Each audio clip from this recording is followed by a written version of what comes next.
Hi there. So we're looking at opponent number 1 here, and we are going to go ahead and start with our portrait. What we need to do to earn 50 points is we need to adjust the brightness and contrast so that the face and eyes are sharp, and we need to crop it so that details and context support the mood of the portrait. Let's get started. Okay, so I am in my folder where I have saved my photos, and I've got a portrait here for cropping that I've chosen. I'm just doing File, Open. It's asking me, do I want to rotate it? Sure, why not? If you can make it better. The image perch for cropping has been embedded. Just convert it. Yeah, just go with the flow. Whatever it says, just go with it. So we're in here. The very first thing I'm going to do is crop it. As you can see, I have a lot of details that aren't important. I have this giant table in the foreground. Now I'm loving all of this nature in the background. It's really nice. But do I need the edge of the chair in that picture? What's really important is what's happening here in the center. So let's go ahead. The first thing I'm going to do is save. You always save first. Save as. Okay? Make sure that you're right in the correct folder. And you are going to start with your first and last name. My first and last name is Rachel Girot. Yours is not. So make sure that you type yours. And you're just going to put portrait. Okay? And you would keep the .xcf because this is your editable GIMP file. This is not the picture you're submitting to me. And you'll just click save. The reason why I'm doing that right now is because it uses a lot of my RAM. I save frequently so I don't lose any of the work that I've done if it crashes. So I'm going to grab this X-Acto knife. It's the crop tool. You can see when you hover your tools, your cursor over the tools, it names them for you. So if you ever aren't sure what something does, hover it over. You can always Google and find out if you're not sure. So just go ahead and draw a box around it at first, and then these little corners adjust. So I'm going to get in there and I'm going to try to make this as, oh look at that, I already cropped. I'm going to hit Control Z. Okay, sometimes you will accidentally hit outside of it, and when you do that, or inside of it, it'll just automatically crop it. So be careful. So I like having the elbow there, and I really want to squeeze in, and I think that's pretty good. So I'm going with that. I'm going to zoom in.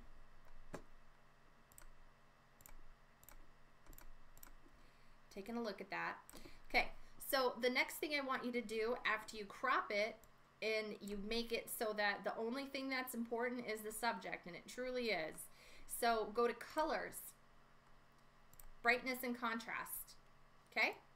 And you are going to, depending on whether or not your photograph was perfectly exposed, overexposed, or underexposed, you might need to adjust the brightness. I think my brightness was looking pretty good.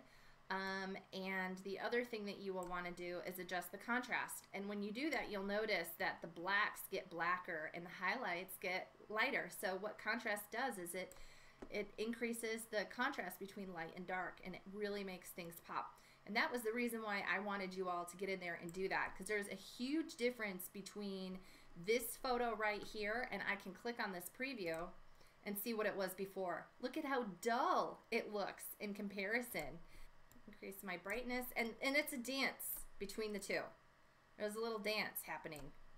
See that dance of life, the dance of contrast, the dance of color, the dance of exposure. You don't want it to be too bright. You don't want to be too dark. You want to make sure that you can still see the details in the trees, the details in their face. You want it to be brightly lit, but you don't want it to be like overexposed looking, right? I love that. I'm going to go ahead and click OK. Now, the next thing, and this is really important, so don't skip this part. I need you to go down here. See, this is where it tells you what percentage it's sized at, and it is only sized at 18%. I need you to click that and bring that to 100%. Does that fit on your computer screen? No. That means you need to resize it. You do that by going to Image, Scale Image. This is really important. You have to do this. Okay? Do you know how many pixels? Yeah, we don't think in pixels, do we? But since you've been born, you've been taught to think in inches. You know an inch is a foot. 12 inches in a foot. That means this thing's 2 feet by almost 3 feet. Do we want a 2 foot by 3 foot image on our computer screen? We can't see the whole thing. No. I'm going to bring that down to about 6. And when I hit tab, it'll automatically adjust the height for me. So get your image so that it's like 6-8 inches, okay? And then the resolution is important as well. It needs to be 72 for displaying on a computer screen, whether that be Facebook, Instagram, on your phone, in an email, whatever it may be, on a website. If yours says 300 or anything higher than 72, just change it to 72 and hit tab, and it'll automatically change the X and Y. Why? Because these are linked together. If you unlink them, that gives you the opportunity to manually change them, but then it'll be distorted. So make sure that you don't change the linkage. All right, and then you're going to click scale. And now look, it's at 100% and the whole thing fits on the screen perfectly. It's just right. Excellent. So click save. Perfect. Now you have to export it. This isn't an image. This is a GIMP file. I can't open this up on Facebook. I can't open it in an email. I can't open it in my Dropbox, okay? So you have to export it. Export as, all right?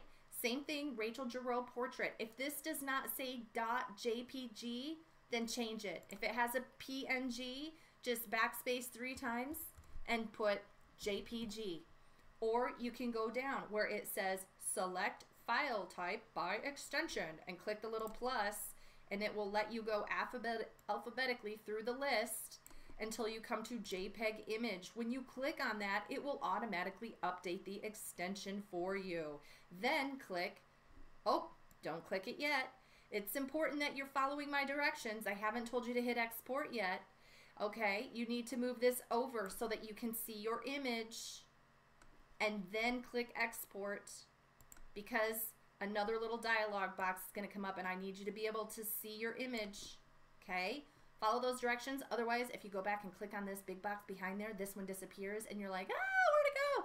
If that happens, just click cancel and start your export all over, and this time move everything over, okay? All right, so you need to click show preview in image window. Click it.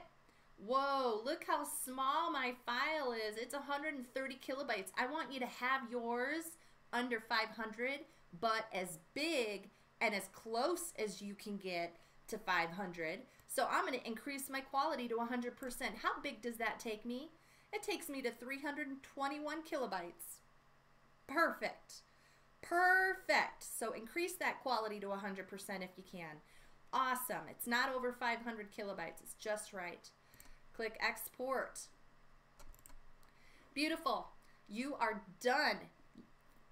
Just go in and submit that JPEG right now to the Dropbox. Where's that Dropbox? Oh, you go into the content, okay, and you scroll down here where it says Project 1 Landscape, and boom, there's the Dropbox. You're going to click on that, and then of course down here it'll say upload, okay? Make sure you save that file where you remember where you saved it. If you can't find it, just go into GIMP, save it, and export it where you need it to go, okay? Move on to player 2.